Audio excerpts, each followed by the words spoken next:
Hello Captain fans! Ito na nga ha, kagabi ay naglagari na naman si Pops Alden mga kasabay. Umatin siya ng BDO Sports Fest. Kumanta siya dito ng I'm going home to the place where... So yung kanyang paborito mga kasombreros. So sobrang pogi ni Pops Alden dito. Although yung lights nila ay parang pangliga talaga ng basketball. So nakapula mga kasombreros ang kanilang ilaw. Litaw na litaw pa rin ang kapugian ng inyong Pops Alden with his denim jackets, maong na jacket mga sombreros at saka pantalon. So tapos may nakakatuwang eksena dito, itong si Lot Lot na isang fan mga kasombreros ay maraming beses niya na parang hinag si Pops Alden kasi sobrang excited. Sabi niya sabi ng caption dito, si Lot Lot nakarami na kay Alden, sana all, sabi niya. Ang cute mga kasombreros na at saka labas din po sa pictorial or sa pagpapicture sa kay Lot Lot mga kasombreros. And then ito, si Ma'am Catherine naman ay nag-release na or nag-publish ang Great Taste Coffee mga kasombreros ng kanyang picture promo. Sabi niya ito, mas creamy plus mas makape versus previous formulation. So kaya sabi nito, lipat na Great Taste White mga kasombreros.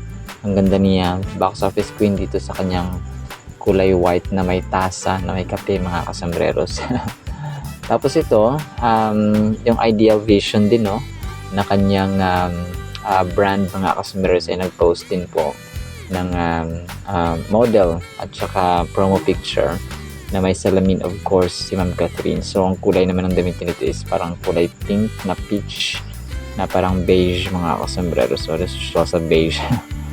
So yun po mga kasombreros naman. And then ito, na sobrang lalim nito, nag-post si Sir Alden kahapon. Siguro ngayon na busy sila, pero mamaya ako na i-vlog yung kanilang mga ganap sa Lights Camera Run mga kasombreros.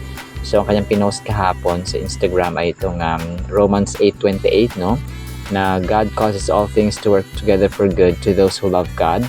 Ang sabi niya dito sa, parang may book siya, parang devotional book ito mga kasombreros na may mga verses na sabi nito, continue to trust, God could have stopped what happened to you, but He didn't. After all, the Lord is all powerful. Everything in creation is under His authority. So medyo mahaba siya mga kasombreros, pero something that we can learn upon. Sabi niya, and because God did not intervene, there are doubts plaguing your thoughts. You know Jesus loves you, but now you wonder what that really means. You trust His promise to provide for you, but the unknowns are so great that fear has infected your heart.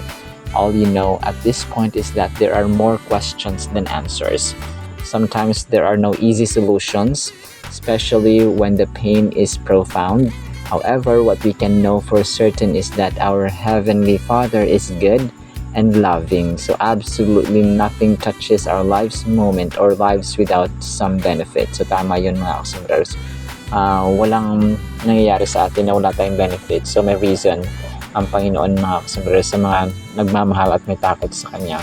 So God wants to teach us, refine us, and transform us into His image. He does not forget or forsake us. Rather, in all things, He is readying us for His greater blessings. So do not lose heart today. So Jesus, I don't understand it all, but I will trust you. So amen and amen, Pops Alden. So napakaganda ng kanyang message nito mga kasers. And then ito, napakaganda ng kanyang response dito mga kasers, isang fan sa comment section, sabi nito, grabe si Alden, successful sa life, successful sa career, successful sa business, at pati rin sa pagiging fanboy niya, successful siya. Good things happen to good people talaga. I love you, Alden Richards, you deserve more and more. Tapos nag-reply siya sa fan, sa tweet mga kasombreros, na by the grace of God. So dito mo talaga makikita na yung faith niya, malalim mga kasombreros, and faith is really what we need mga kasombreros because it matters a lot. So si Ma'am Catherine nag-post workout sila ni Sir Mauro mga kasombreros. Naka-block sila pareho mga kasombreros so back to workout din po si box office queen mga kasombreros. Siguro naghahanda siya para sa kanyang kung gagawing project na naman with Ma'am Nadine Samonte. Tapos ito, may nag-post dito na na may nag-comment actually kasama ang sombrero natin na si Tita Esther. Nagtanong siya kung magkano daw yung gross amount. So ipapasok ko lang itong Kim Pao mga kasers kasi parang nag-mention siya nabalitaan niya siguro na 1.5 billion yung kita ng Kim Pao na My Love Will Make You Disappear na movie mga kasebreros. So nang sinearch ko po siya, yung post ng ABS-CBN ay hindi po 173 million worldwide gross mga kasebreros ang kinita ng movie na My Love Will Make You Disappear.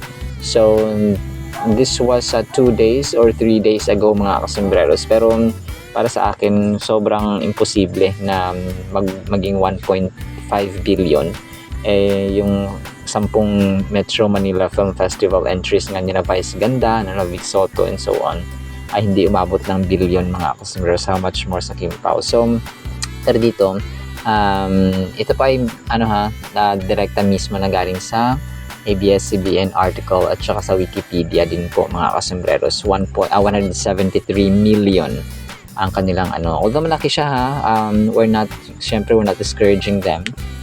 Sa atin naman po ay yun po yung totoo. So malaking pera din ito mga kasembreros. Tapos yun nga pero congratulations na rin sa Kim Pao sa kanilang success. Parang next week yata ay pupunta sila ng Taiwan para po sa another block screening po doon mga kasembreros. So mag-iikot din sila sa iba't ibang panig ng mundo mga kasembreros. Tapos ito, last item natin, si Ma'am Catherine, nag-post din itong glutathione fresh skin lab with white milk or milk white mga kasembreros, moisturizing cream salt scrub na glutathione kung saan siya po ang endorser mga kasembreros. So glutathione, parang siya parang ayon sa fresh, tama. Yun pala siya mga kasembreros. Alright, so naman po sa ating Catherine items sana po ipahingan po natin ang Word of God. Para po sa ating Word of God mga kasembreros ay matatawa kayo sa title. Lasing ka na naman! Isaiah 5:11, Woe to those who rise early in the morning, that they may follow intoxicating drink, who continue until night, till wine inflames them. Isaiah 5:18, and do not get drunk with wine, for that is debauchery, but be filled with the Spirit of God. So Romans 13:13, let us walk properly as in the daytime, not in orgies and drunkenness, not in sexual immorality and sensuality, not in quarreling and jealousy. Galatians 5:21, envy, drunkenness, orgies, and things like these, I warn you, Apostle Paul speaking, as I warned you before, that those who do such things will not inherit the kingdom of God. Hindi makapasok sa heaven mga kasembreros. Sa Tagalog po, basahin ko, pagkaingit, paglalasing, walang habas na pagsasaya at iba pang katulad nito. Muli ko kayong binabalaan, ang gumagawa ng mga ito ay hindi magkakaroon ng bahagi sa kaharian ng Diyos or hindi makakapasok sa heaven mga kasembreros. So, unang-una sa lahat, bago natin tackle itong spiritual side or spiritual aspect mga kasembreros ng paglalasing, ay sa physical muna tayo at sa ibang aspects. Pag physical mga kasembreros, talaga marami na akong nakilalang mga tao na even sa social media na lasinggero sila noon, palainom sila ng alak noon. And sa huling may talaga siya, sisingilin ka talaga mga kasembreros. So physical aspect, medical aspect mga kasembreros. Pangalawa, financial aspect. Kasi bibili ka ng alak, may mga tao talagang gano'n, talagang magwawalwal, sorry po sa term, talagang gagastusan nila mga kasembreros ang kanilang bisyo na alak mga kasembreros. Tapos ang pinakamalala dito sa lahat mga kasus, yung sa physical talaga, maaring magkakaroon ka ng UTI, magkakaroon ng sakit yung iyong atay or liver at saka yung kidney na pinakamalala sa lahat mga kasus. Kapag nagkasakit ka sa kidney, kidney stones or na-damage ang kidney mo, tapos na dialysis ka, sobrang lala nito mga customers. And damay-damay kasi to, kapag tayo po ay may sakit sa pamilya dahil sa bisyo, dahil sa paglalasing, dahil mga lasenggo dati, kung papadamay-damay na ang sakit ng kalingkingan ay sakit ng buong katawan. So kapag nagkasakit ang yung tatay for example or yung dati mong lasenggo na pagkapamilya, no, part ng family mga kasembreros ay talagang damay-damay kasi hindi nyo naman pwedeng mapapabayaan nilang mga kasembreros. So nakita natin yung yung physical side pa lang yan mga kasembreros. How much more dito sa spiritual side mga kasembreros. Inataka lang natin dito yung Ephesians chapter 5 verse 18. So binasa ko lang yung ibang verses para po meron po tayong supporting verses. So china-challenge tayo ng Ephesians 5:18 na ito mga kasembreros na evaluate natin yung ating behavior at saka yung mga choices na ginagawa natin araw-araw. Ako po walang bisyo pero nagkasakit ako mga kasembreros. Tapos may mga kilala na ako na walang bisyo. So how much more yung mga may bisyo mga kasembreros, no? The verse contrasts to two very different ways of living. So being under the influence of alcohol and being filled with the Holy Spirit. Kasi yung verse natin sa Ephesians 5:18 mga kasembreros ay kumbaga pa yung una, wag tayo maglalasing daw ng mga nakakalasing na alak, no? Tapos ang sabi sa pangalawa, for that debauchery, yung buhay daw na malasenggo, no, sa pamilya ay naglilid yan sa buhay na walang kwenta or kumbaga pa magulo mga kasama. So that's debauchery. So sabi dito sa pangalawa, but be filled with the Spirit. So that's the Spirit of God mga kasembreros. So and ang Galatians 5:21 ay nag-confirm din dito na kabilang dito yung paglalasing mga kasembreros ay halimbawa yung tao kasi namatay siya na hindi nagbago. Let's say lasenggo siya, talagang naging lasenggo siya hanggang sa pagkamatay niya. Kahit nga yung yung walang habas, walang tigil na pagsasaya, party parati, no, ay kasalanan din po iyon sa Panginoon mga kasembreros. Pero kung nagsasaya kayo dahil celebration ng goodness ng Panginoon, walang halong kumbaga nakakalasing na alak, mga alcoholic drinks mga kasembreros, yun po ay recommendable ng ating Panginoon. And sabi niya, kung malasing man tayo, ay malasing tayo sa banal na espiritu mga kasembreros. Kasi may time din dati na si David, no, kumapalasing siya sa espiritu ng Diyos. So he was dancing, he was praising, he was shouting, he was dancing with the Lord mga kasembreros because of the victory that God brought to him into his warriors mga kasembreros. And the Apostle Paul, the writer of Ephesians, urges believers to abandon the path of drunkenness because it can lead to a life filled with chaos and destruction. So sabi nga dito ay debauchery mga kasembreros. So wala siyang kumapa yung pansin natin yung asawang babae, meron siyang asawang lalaki na lasenggero. So talagang sakit sa ulo, no? Sakit sa ulo yung dala ng paglalasing mga kasembreros. Talagang stress na stress yung asawang babae o yung mga anak, for example, na kumbaga pagmalilit pa tapos malaki na, naglalasing pa rin yung tatay.